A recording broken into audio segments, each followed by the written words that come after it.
know, when manufacturers decide they're going to get a performance version of a given model, here's what normally happens.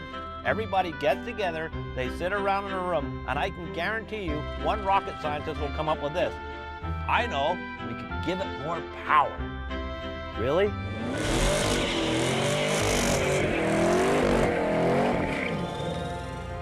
This is the fastest and most powerful Camaro yet, the ZL1, and this is the 2-minute test drive.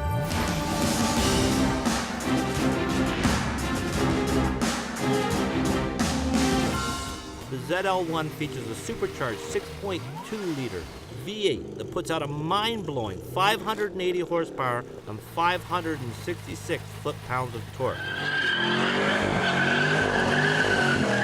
My pet peeve with the ZL1 is that it is very, very difficult to heel and toe in. The main problem is the pedals are too far apart. It's very difficult to get your foot on the brake and then roll your foot to hit the throttle. There's a couple of things I like about the ZL1. First is the magnetic ride. There's a sport mode and a touring mode. And when you're not going like a madman, simply put it on tour and it's a nice, smooth ride.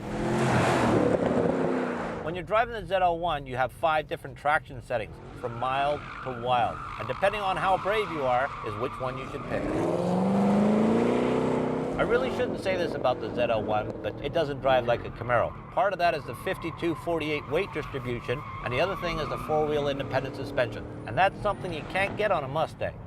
I like a guy who picks up his own cones.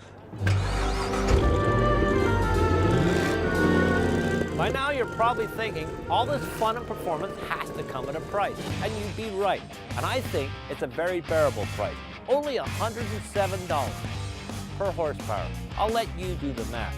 I'm Russ Bond, and this has been the 2-minute test drive.